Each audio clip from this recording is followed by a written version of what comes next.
Hello, good evening, everybody. My name is Dr. Bobby Sura. I'm a clinical psychologist and director at Solihull Wellbeing Clinic. Thank you for joining this live stream where I'm going to be talking with David Crisp. David has a lot of experience with autism, and that is going to be the subject of our conversations together. So many of you may have seen the advertisement for tonight's session, a live stream with David Crisp. David is a CPD accredited autism speaker and trainer. He's got 13 years of experience in health and social care, mostly in the field of autism. And at the age of 42 years, David was actually diagnosed with autism himself. So quite an interesting story. And also his children, I'm sure he won't mind me saying, because he speaks about this in his online blogs and so on, that they were also diagnosed as being on the autism spectrum as adults. So David has a lot of professional and personal experience to bring to this subject. So let's get going.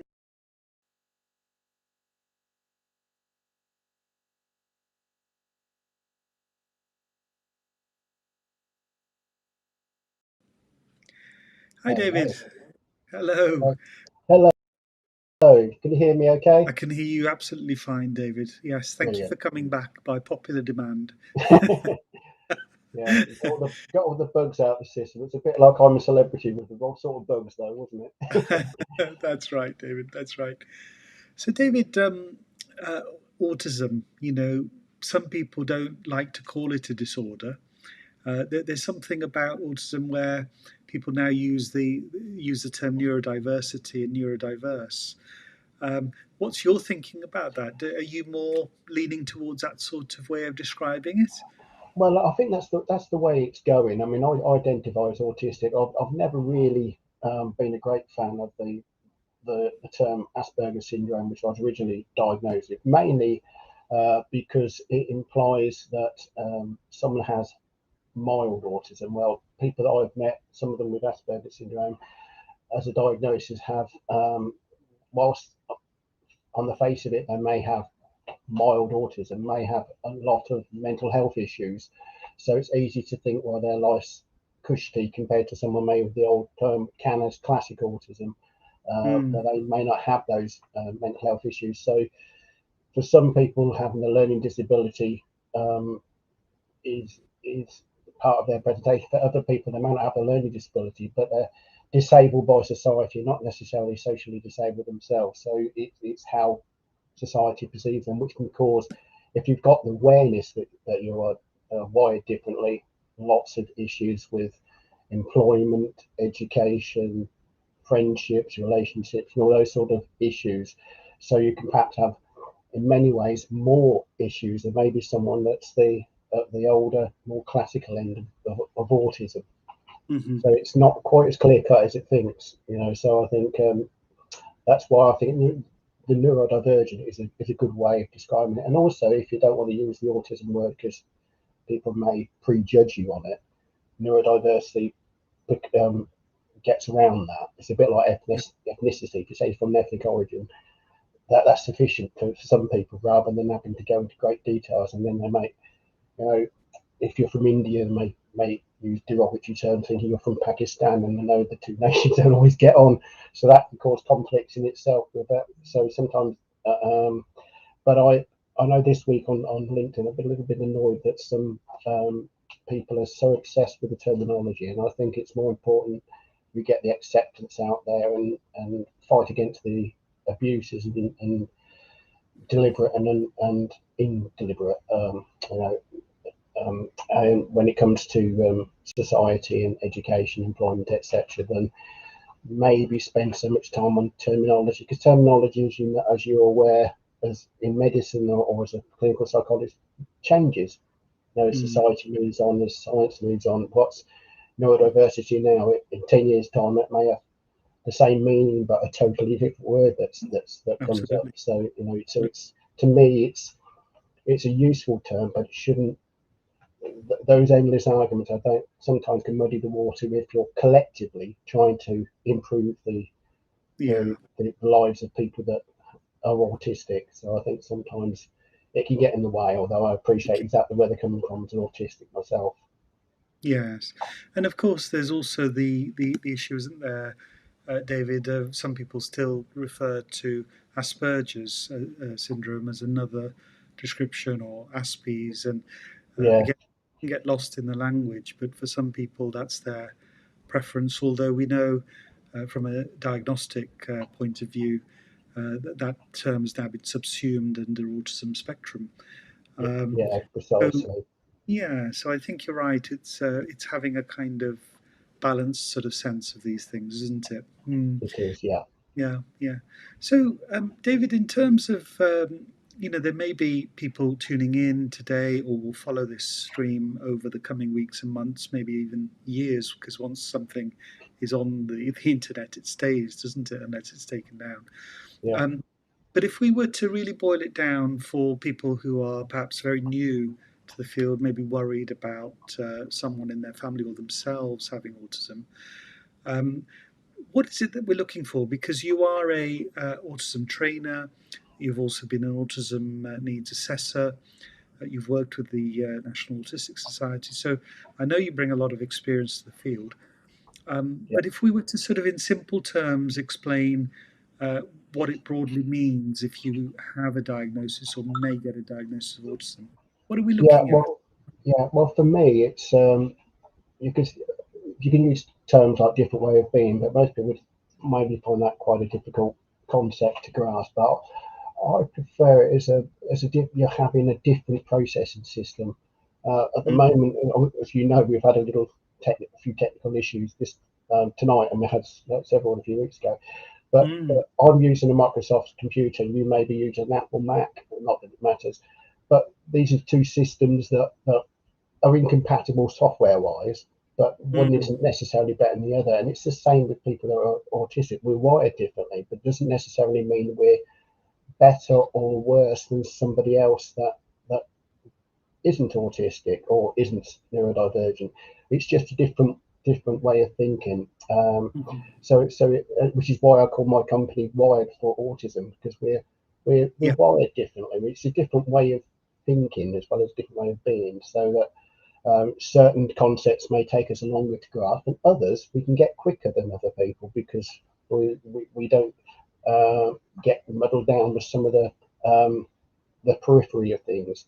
So Mm, it can be swings and roundabouts sometimes. That's a way of describing it. Sometimes we can concentrate on the detail and miss the bigger picture, and other times we see the bigger picture and miss the detail, depending on how we individually present or in individual circumstances or environment.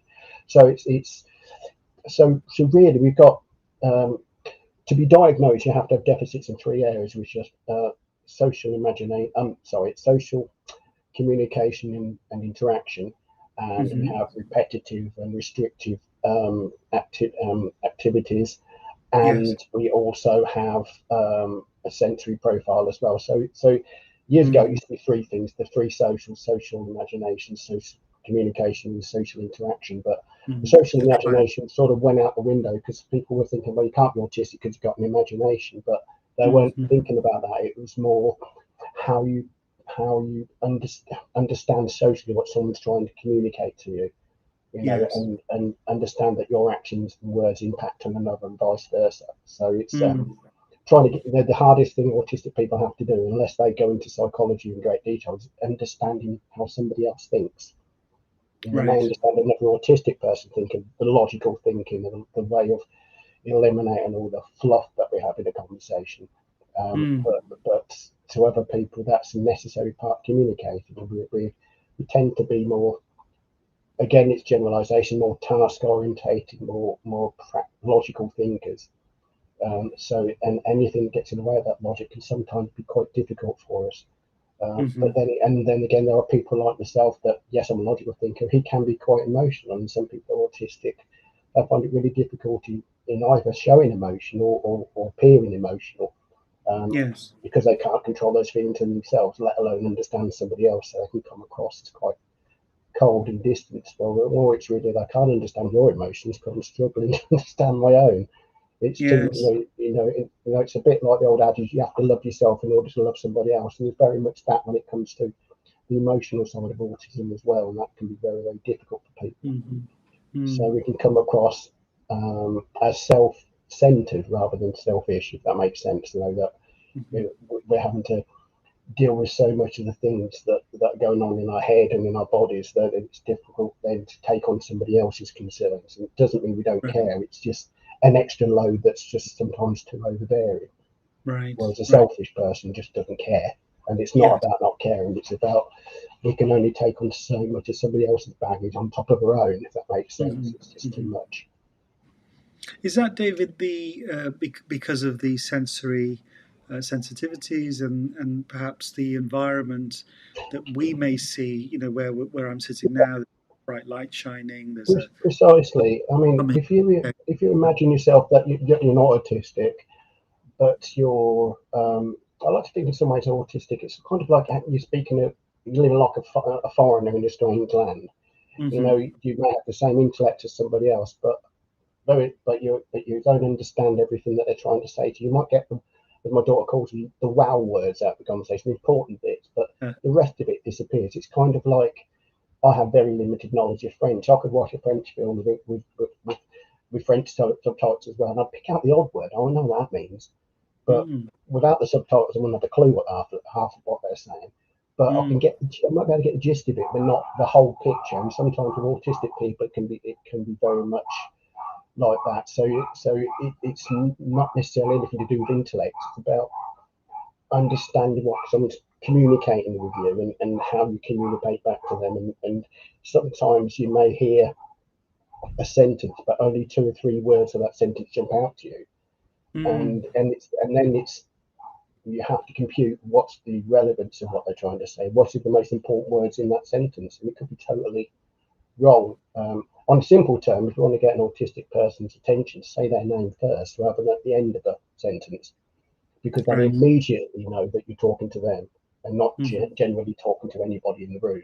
You're getting their attention first, rather than at the end of the conversation when they might, and it works with anybody, but particularly autistic people. It's a good strategy. So it's those sort of things which we find very difficult, and of course. It's a term I use, but I'm not sure if it's politically correct in the autistic world. But I say that when you're stressed or anxious, you become, for want of a better word, more autistic. You become more anxious, which increases your sensory sensitivity and your emotional upheaval that's going on and everything. So the environment becomes disabling. So when I say we're not necessarily disabled, the environment can be quite disabling in certain circumstances. And likewise, if you're having to interpret information that's coming in through your ears, then your ability to listen is very much slowed down and very much impaired. So even though we can hear perfectly well, if all you're hearing is in effect like white noise, it's very then difficult to actually pick out the important parts of what someone's trying to tell you, because you're still computing on the first point while they're on point 3. So it can be quite complicated. But even people that I've worked with that have a learning disability, or sometimes a severe learning disability and autism, they can still learn and develop. It may take longer. Even things like puberty, they might not show the signs of puberty physically or and certainly not socially and relationship-wise until they're much later, like the 20s or whatever, rather than the teenage years. So a lot of things in life they will catch up on it, just a little bit longer, or they'll go from not understanding 1 minute to understanding the whole picture. It's kind of like no one ever explained to me the rules of tennis, for example. I've picked that up just by watching it a lot. And with football, my brother spent years trying to explain the offside rule, and then one day, just watching telly on my own, I got it. Nobody explaining it to me. It just made sense. But the amount of times I've been told it, the last man standing, all this sort of, I needed to see it enough time to get the picture of what they're actually trying to say before I actually understand it. I probably still couldn't necessarily explain it to somebody else, but because I'm not that keen a football person, but I couldn't understand. You get there.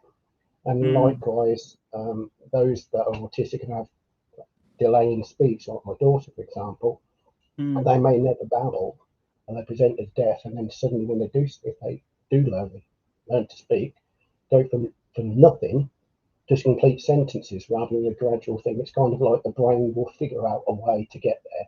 So instead of Yes. being A to B, it may be A, B, C, D, E, F, and then, whoa, well, back to B. So you get there eventually, but it's a long way around. It's like it goes around, and I was about to say it takes a bypass, but normally a quicker route, but the opposite of a bypass, like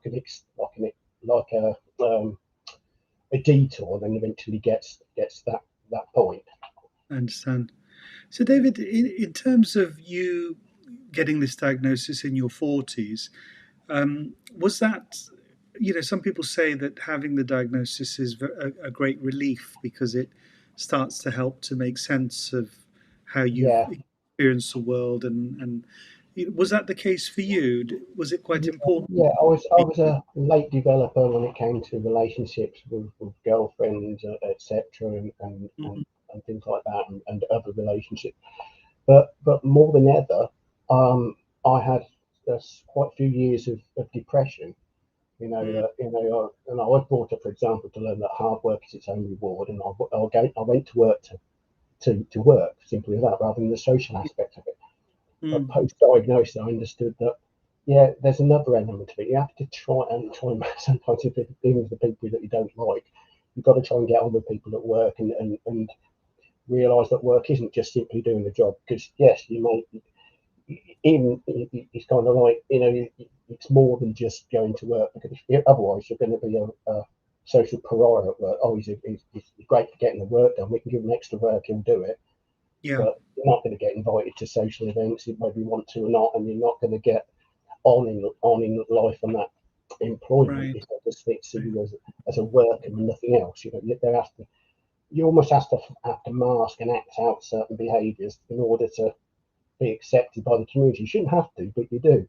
And once you've right, got that diagnosis, you understand why you've had these difficulties, and that there isn't necessarily anything wrong with you at all. It's just, why am I like this? Why am I when I was diagnosed, I was actually married and got kids, but why was it in my 20s before I left home? Why was it in my late 20s before I had a serious girlfriend, rather than the sort of thing you usually have maybe 6, 7 years early? Why was I so late at certain things?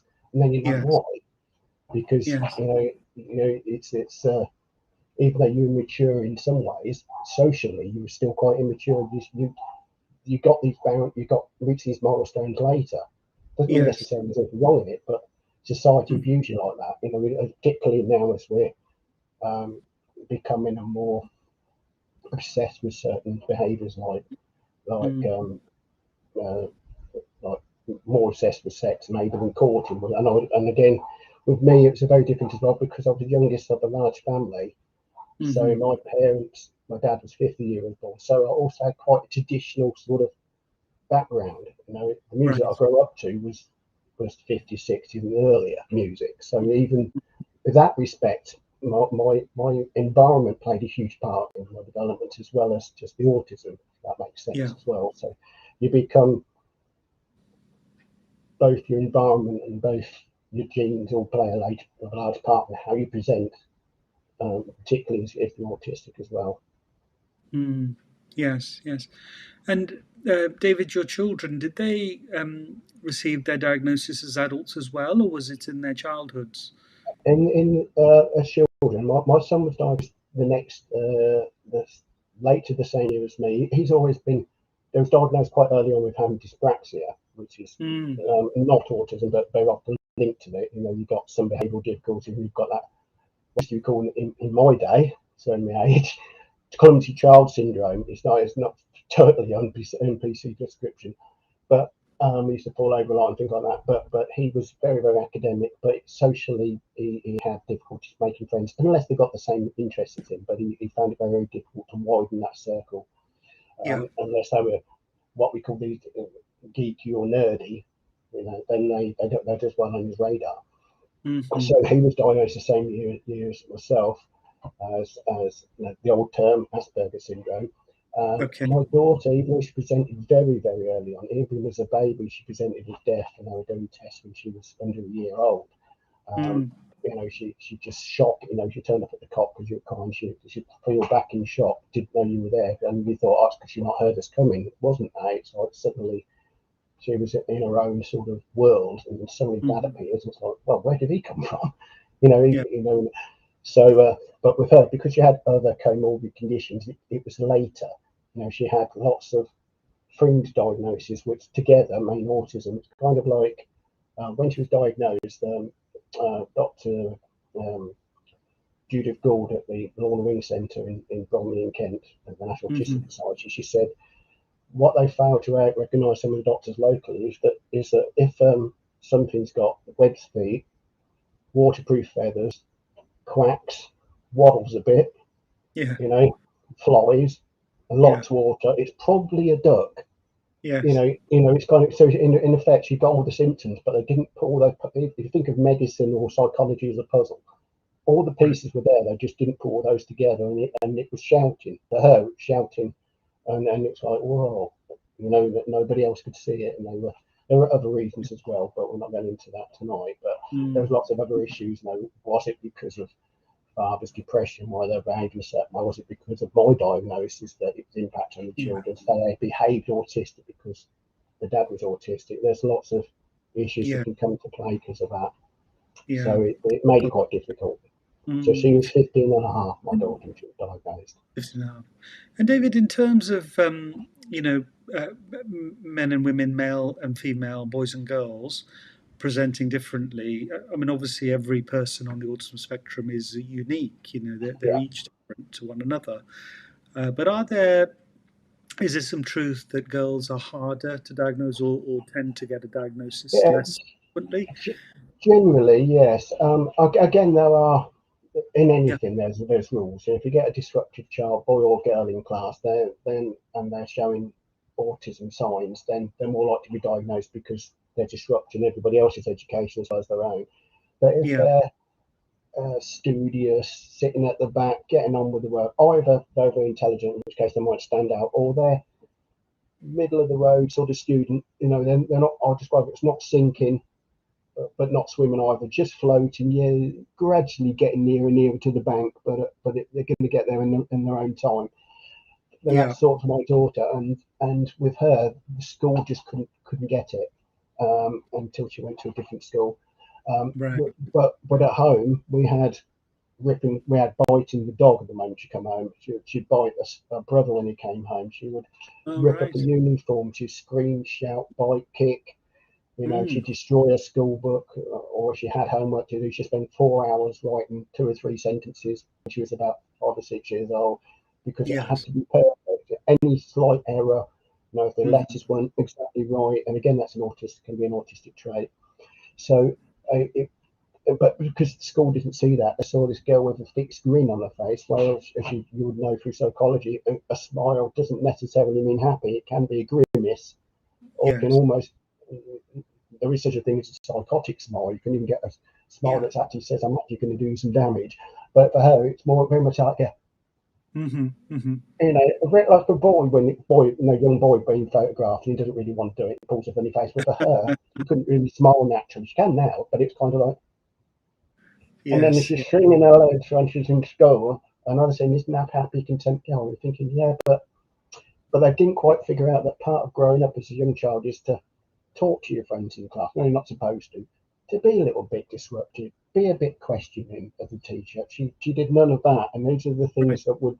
And equally, one early sign we had, which was after, not before she got diagnosed, but after we'd had some issues with schools not agreeing, not identifying her concerns, is that she was interviewed. The school had the local radio came to the school, and she was looking at ants and ladybirds, and actually recorded it.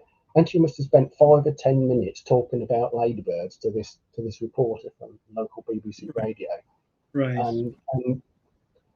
And afterwards, and when it's played back, you think, it sounds really good, but she had got no idea about ladybirds. She came across as this expert, and it was all top of their head.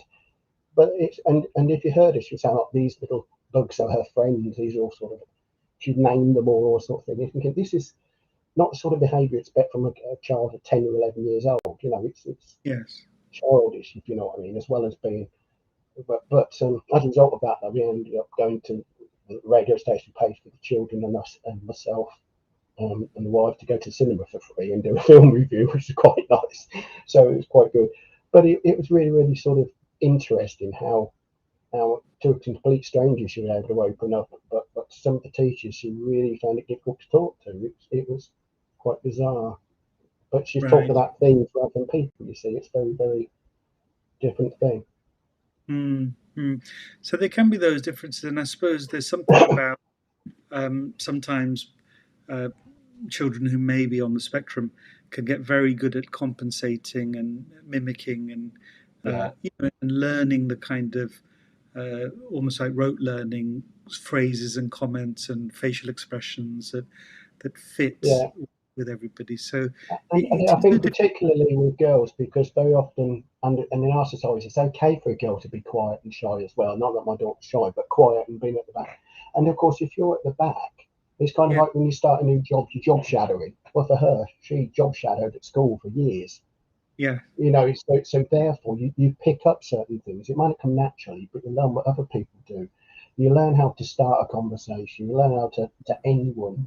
And you also learn something called discernment when you learn that in the middle of a conversation, somebody might not want you to spend 4 hours talking about ants or ladybirds or yeah, barley, for example. And yes, you learn that people's eyes are starting to glaze over and they want to go and swallow them up. And you learn that.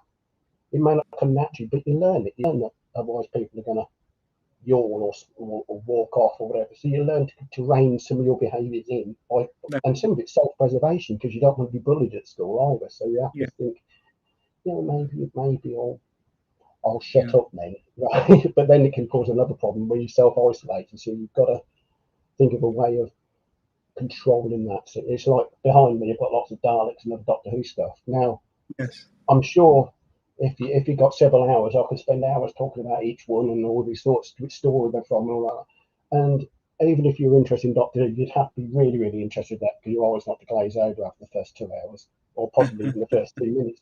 And sometimes people are autistic; they have these special interests, uh-huh, but they're not aware that sometimes that other people might not share that special interest, sure, or even have a special interest of their own that's not that intense. They can move mm, on from. So it's a mm, and so then they can mask that come across.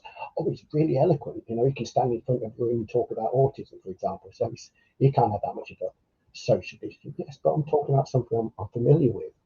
If uh-huh, I just stand up and talk about, I don't know, football, I could say what I think of England's last performance against San Marino, for example. yeah, But that would be 2 minutes if that. I couldn't yeah, spend 2 hours talking about it like the pundits on Match of the Day. It's yeah, very, very different. You're talking about something you really know, then you're confident, aren't you? And if you're talking about your own experience, then it's, yeah, as long as it has a bit of structure so you don't lose people, you can, it's more yes, comfortable feeling, isn't it? yeah, yeah, this is it.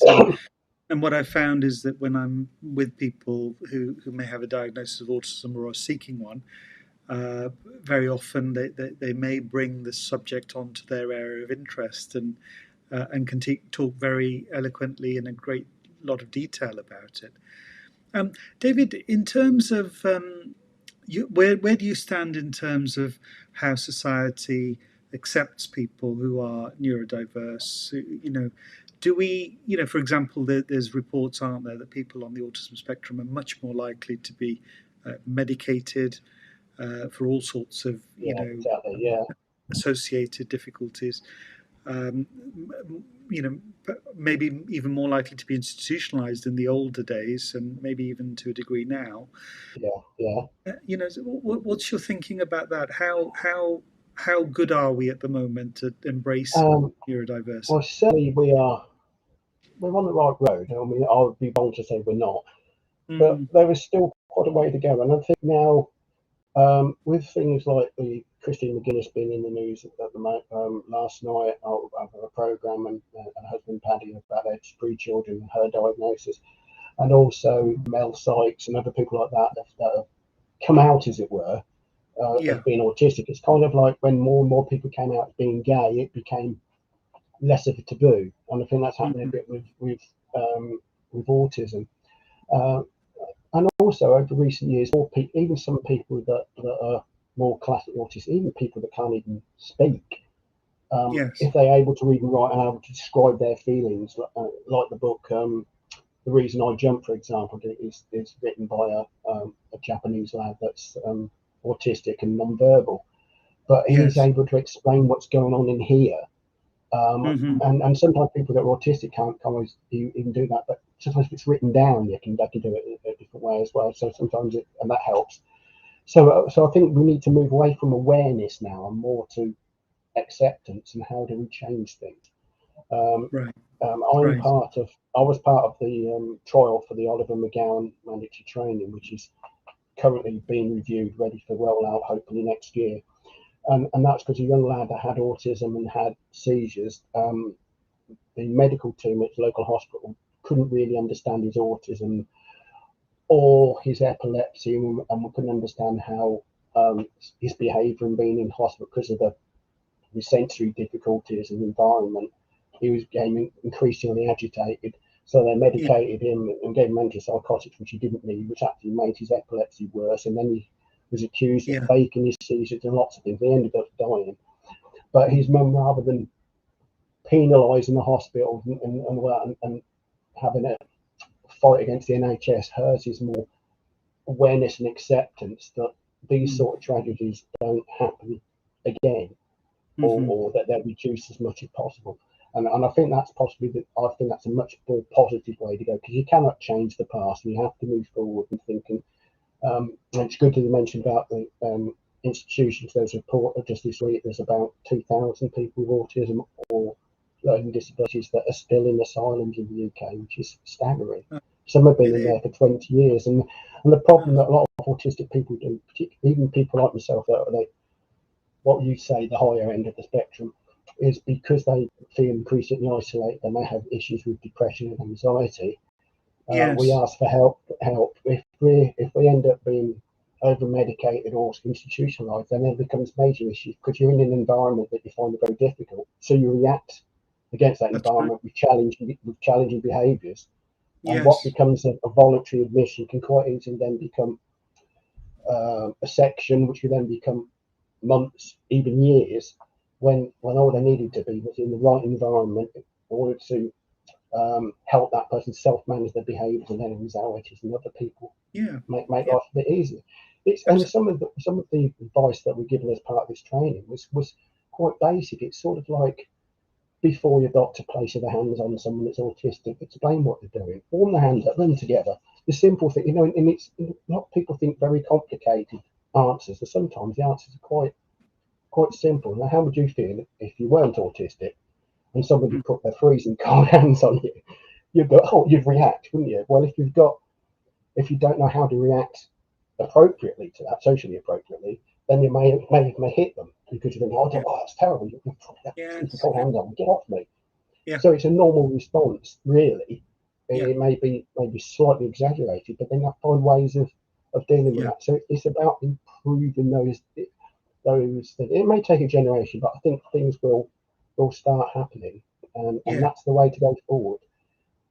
And which is why, like I said at the start, it's good that we talk about terminology, but these are the issues that really concern me as an autistic person and a self-advocate for my daughter and my son going Yeah. forward, and for the next generation of children going through, is that, yeah, terminology may change, but abuse needs to go, and Yeah. acceptance needs to be there. So I know that in school settings nowadays, special educational needs coordinators, mental health first aid professionals, there's a lot more uh, awareness, as you say, David. So Yeah, people know what to look out for, and even professionals that may not be trained to work with autism or assess yeah, autism, because they've come across children over the years, that they see the signs and know the signs. But there's still quite a bottleneck in terms of being able to get through to a team that can help you with a diagnosis. What yeah. would you advise people who are struggling to I, to I get an well, assessment? I mean, I'm a sort of person that can't, obviously, I'm no clinician, so I couldn't do, psychologist, so I couldn't do a diagnosis. But I think, but the important thing from a diagnostic point of view is assessing someone's needs, where they are on the spectrum, what their needs are. And yes, it may not be the best thing to approach a doctor with this sort of thing, but maybe if you do, you can do assessments on techniques that say, well, like a sensory profile. And I think for anybody, autistic or not, particularly people that may be autistic, is a good thing, because then you Yeah. can say, well, that is why I don't like going to the doctors. It may not be anything to do with the medical thing. It could be I don't like whitewash Mm, rules, or mm, in my daughter's case, she didn't mind that. She didn't like mm, going to hospital if it was a children's ward because there was too many, mm. too child friendly. And again, these are Yeah. sort of things that that not only would it help the people looking for a diagnosis, it may explain well there's certain things you can do while you wait for a diagnosis. You can think, what can I do to make my child's life easier? Or as an adult, what can I do to make my life easier? Yeah. What is it that I find work hardest about socialising? Is it the conversation, or is it I don't like crowded places? Well, in which case, if you find crowded places difficult, and you like the cinema, if you can, go on a weekday morning. You Yes. still get able to do the things you want to do, but it's quieter. Yes. Go at autism friendly screening, and you don't have to have a diagnosis of autism to go to autism friendly screening. It just means that we go into a screen in the cinema where your Yeah. kids are allowed to chew loudly or allowed to get up from the seats if they want to, so that which you couldn't do normally without being thrown out. So there's things you can do that will Yes. help your child without disabling them in any way, or without maybe pediatricians or teachers thinking you're trying to Yeah. disable your child, or whatever. So Yeah. so Yes. think of ways that you can help the child, Yeah.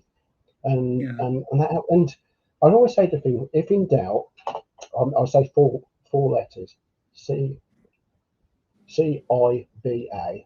Could it Mm-hmm. be autism? And Okay. that works a lot of things. Now, if you see a 2-year-old laying on the floor, screaming their head off in Asda or Sainsbury's, oh Yeah. bless.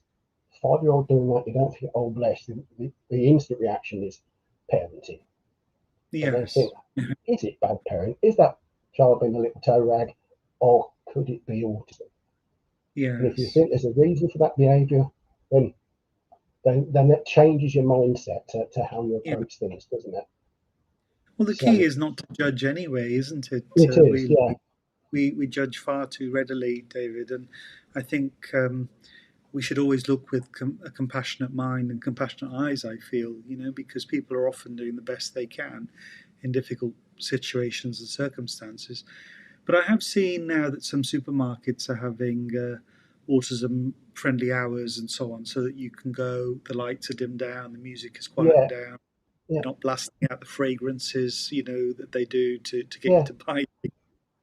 So I think they're small steps, but we are starting to become a slightly more inclusive society, and long may that continue. And I think when we've got advocates like yourself, David, who have studied autism but know it firsthand through your experience of being diagnosed, this is what we need: people like yourself who can stand up and be advocates. Because sometimes it's ignorance, isn't it? Any sort of prejudice It is, and is. also for parents as well, you need to find a way of desensitizing the children a little bit. Now, for example, if they always, for want of a better word, not PC, but if they kick off when they take you to a restaurant, don't think we're never going to take them to a restaurant again. Think of going when it's quiet. Think of going Yeah. somewhere, ordering the meal even beforehand, and literally Mm. going there, dive table at the corner, book a table, go there, take the food, and go out. No, there's no waiting. So the anxiety's went up. You're in a quiet corner. So all those things. So you're gradually introducing them to a concept of socialising, but in a way Yeah. that is less threatening. If you go to a Yeah. party, get there early so it gradually fills up, rather than you Lovely. arrive when it's full swing and it's like a rugby scrum when you first arrive. Yeah. So there's a lot of little things you can do, whether they've been diagnosed as autistic or not, which will help any child or any young adult, rather than wait until they're adults and then try to do certain things, because some things then become ingrained as well, autism or not, and it can be very, very hard then to change those perceptions and those feelings. Absolutely. Lovely tips, David. David, as we sort of close up, I'm aware that we've gone over our usual sort of half an hour, but it's been so interesting that I wanted to keep talking to you. But in terms of things you've read, books, websites, is there anywhere that you would direct people, who want to know more, want to learn more? I don't want to put you on the spot with that, No, but absolutely fine. I'm quite free to talk about my own experience, or deliver training, or speaking, or signposting, or even one-to-one yeah, conversations with people, or small yeah, groups. Via my website, which, as you say, you've got on the screen there, yeah. I'd Wide for for Autism, yeah, wideforautism.co.uk. A mm, great source of information if you're just starting out on that journey, and you want a little bit of advice. Um, is the National Autistic Society. I mean, unfortunately, their helpline is now closed, but they do have quite a lot of things online, and also they have a directory locally in which, like myself and other people, would be on. So if you're in Northamptonshire, you'd find me, for example, if you're looking for autism providers, and that'd be quite useful if you think, well, there's nobody in my area. And I know during the lockdown, I had quite a few phone calls from people all over UK, Wales, Yorkshire, a phone call from Devon, somebody saying, well, our local service, nobody's answering the phone because of COVID. Where do we go? But I knew how to Google search. And yes, there's, so, but it's sometimes known people where people can go, and a little bit of signposting. I'm easy to do that. And as a yeah, one-man band, sometimes it's easier because my phone's always on, and if I can't answer yeah, someone straight away, I will get back to them. And so that's another source in case my phone number's on the website, so I'm a mobile phone, which is quite useful as well. So yeah, so it's little things like that, or sometimes people just want someone to talk to, just to sort of offload and think, well, as I said, the could it be autism, where they're just saying, what do you think, or how do you go about this, or how do yeah, we get my husband diagnosed? Because it's a slightly different process for adults, because obviously mm, you don't involve education or education psychology. It's slightly different, and yeah, those sort of things. And also to people say, if in doubt, well, I would always say to people, it's a good thing to go for a diagnosis, because um, everybody needs to understand themselves. And it's an old adage from, I know the song, the greatest love of all is to love yourself before you can love anybody.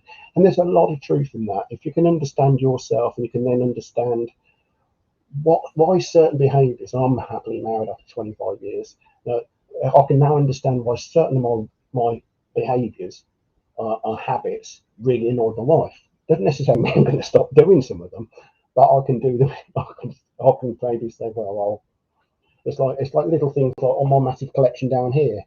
yeah, Now, and there was a time when I gradually building that up in the living room, and one day my wife had a friend come to visit and said, "Oh, it's really really interesting. But is there anything of your wife in this room?" and it made me think. And it wasn't I've been selfish. It looked quite good. And I think, yeah, but and even people that were complimenting on it were saying the same thing. It said, well, and then realised I'm not a bachelor anymore. I haven't been a bachelor for over 25 years. Why am I still doing this? And it makes you think. But if you know why you're doing that, why you have a compulsion to do certain things, these special yeah, interests, and again, they bring comfort to someone that's autistic. Kind of like, whatever you're interested in, if it's science fiction, if it's sport, if it's trains or whatever, you know, even though there might in sport might be a certain amount of unpredictability about it, but there is a certain predictability about certain things, and you can, and it's a sense of belonging, isn't it?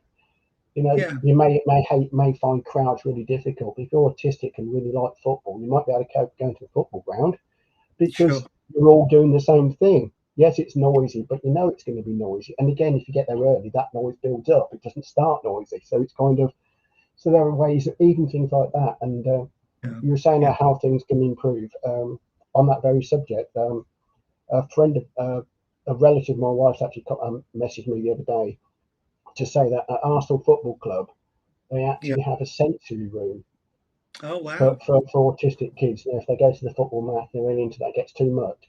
So they can still watch the game if they want that live experience, but they've got an area where they can just relax if it gets too much. And I thought, I'm obviously not every football club can do that, but I thought, how forward thinking. Lovely. And they've obviously got the funds for it because it's Premier League, mega bucks. But the fact they're even considering that is a Sure. massive step forward, isn't it? It You know, is. It is. and I was thinking, well, why don't they shout that from the rooftops? I would.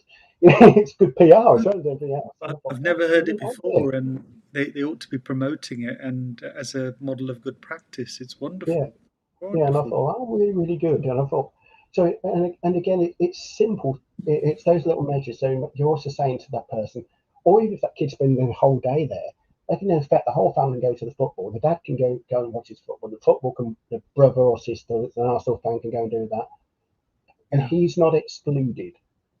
He's Sure. still getting the atmosphere, but he's getting it in a safe way. You know, it's the next best thing, isn't it? Going to watching a game live with a few people is I mean, a Yeah. pub is almost as good as going to the real thing. Not quite, but you still get a bit of atmosphere. So they're getting a bit of atmosphere of being there, but they're Mm. not getting all the stress side of it as well. And I thought, how how forward thinking is somebody to think of that? And it's Absolutely. those little things that again, the more it's done, the more it becomes not only just acceptable, but more normal. It become mainstream, won't it? It's kind of like the more and more, particularly women that talk about being diagnosed, the more girls will be diagnosed inevitably. You know, Yeah. and the more people realise, and we haven't really discussed it much today, the benefits of being autistic can be that attention to I, detail, that fact that you go to work, you don't just go to work to socialise and work's a second, or because you have to, because you've got to earn the money. You know, you find someone's interest if they're autistic, no matter what it is, use it. You know, there yeah. was a lad many years ago, supported by the National Autistic Society in Leicester, that always wanted to be an astronaut. And at school they said, well, you're never going to be an astronaut, and shut him down. But some forward thinking support workers said, well, we've got a space centre in Leicester. Do a bit of voluntary work there. Now he gets paid as a guide there. Yes. And you can talk about space because the thing he knows about. So he's really comfortable talking about this. And even if they ask questions, he knows all the answers. He knows his So, stuff. so, Yeah. to, so to all intents and purposes, he's been, if you think of autism as disability, he's being enabled by that Yes. environment rather than being disabled by work by saying, well, you can't do this, you can't do that. It's very, very difficult. And Yeah. who better? It's like at school, who are the best teachers? Not necessarily the ones that are the most academic, the most brilliant, but the ones that bring a subject to life. These are the ones that, it's like, I'm sure for yourself, when you were doing your psychology, the best psychologists weren't the ones who necessarily have written a million books, but the ones who brought that to life, who used these great anecdotes and really explained it in a way that you really, I understand. This is why I want to Yeah. do it. You know, Yeah. these are the people that inspire Yeah. creativity. And And that's what I've you need. experienced that. I'm glad you raised it, David. The strengths and the capabilities when I work with families or with adults who may get a diagnosis. One of the things I often say to them is that, look, we can. This is sometimes described as a syndrome or a disability, but actually, there are some real strengths if we can harness them. And the number, I'm talking stereotypes probably here, but I've seen many people on the spectrum who are actually engineers, Yeah, mathematicians, computer programmers. Uh, you know, the FBI employs people who are on the yeah, autism spectrum because nobody can break down a system or see patterns better than yeah, somebody who has that sort of brain power. That sort of neural. yeah. And it's because they take less interest in the social all the dressing. You Yeah, know that they can concentrate purely on what they do. yeah, It's not. And obviously, some people are autistic are geniuses. Well, a lot of people aren't necessarily geniuses, but they're so narrow. They're narrow focused enough that the rest of the thing, they're not. When I was working for the benefits agency many years ago, which then became Job Centre Plus, I was able to produce more work than my colleagues, which didn't always endear me with them because I was hitting targets. But I could be next to a phone that's ringing and not even be aware. And they used to say, "Oh, your desk is really tidy. I don't like an untidy desk." I said, "Get some else work then." Does it matter? But no, I couldn't explain. I could have three different. I could have someone could phone up and I could get their paperwork out, get somebody else's paperwork out, and still get everything done. But yes, it looked a mess. As long as it's tidy by the end of the day, did it really matter? Every time as if you're like that and you can't find anything. It's a bit like, so in many ways, I was probably like the Sherlock Holmes of the local, what and again, you think, and again in that job, it's a very logical thing. There are certain things you can do. You know that someone that's got no money coming in, that did have redundancy money, is going to be the first person to scream for money. So you go to work early, you pay them. Then on the phone, wanting the counter payment for these are the counter payments. Well, it's already gone, sorted. So by thinking logically, you can get more work done, and so again, so that makes life a little easier as well. So it's and not everybody gets that, and sometimes it's a bit like with Greta Thunberg, with whatever you think of her as a person. It's taken a teenage autistic schoolgirl from Sweden to really bring climate change to the fore in a way that I know people like Duke of Edinburgh and Prince Charles have mentioned it 40 years ago, but but nobody was really galvanising everybody together. For right or wrong, she did that. Even people didn't look critical of her. Well, she got the subject. Every time she spoke, people listened because she was news. That's right. More than it, regardless, and it's that enthusiasm of the young that's going to carry things forward. But you'd look at her and think, yeah, oh no, she's autistic. But how can she stand in front of a crowd and talk about that? But if you're passionate, nerves go. That's right. Because you're so passionate what you're talking about, and you know your subject, and it's all those sensory difficulties fly out the window because you've got a story you really desperately want to tell, and that overrides all those anxieties. So if you can find the right outlet for a person that's autistic, they can thrive. Or if they can't thrive, they can certainly cope with society in a better way rather than be left behind. And it's so sad. There's so many people who've got such great gifts that can't find employment because they're autism. I've met people who've got PhDs even that can't find work because I'm struggling maybe a little bit tonight. That aren't perfect at interviews, aren't perfect at application forms, or not a team player. Well, some jobs you don't necessarily have to be a team player. If you're researching that person's really good at typing everything up, does he have to be a team player? Give him something to do. If he can do that, get him to copyright everything, whatever, proofread. They're still doing his part, and he'll get stuff done. It doesn't matter, does it? And I think lockdown has proved that you can do some work at home anyway. So we need to utilise those skills more. It's been really wonderful, David. I'm going to just pause you for a moment, and then we'll say our goodbyes to our audience and people that will be listening at other times. But thank you for the moment. Just hold on there for me, though. I just wanted to say to everybody that's tuning in and will be watching over the coming weeks and months, thank you for giving us your time. This has been a free event about autism. I've been talking with David Crisp, who's a National Autism Assessor, has Asperger's syndrome, autism himself, a diagnosis that he had at the age of 42. It's been a very revealing and interesting interview and conversation, really, I should say. Here at Solihull Wellbeing Clinic, we do have a very wide range of practitioners, educational psychologists, nurse practitioners, autism experts, people that can do specialist assessments with children and adults, psychiatry also. So we use a multidisciplinary assessment process, psychology, and also specialist nursing.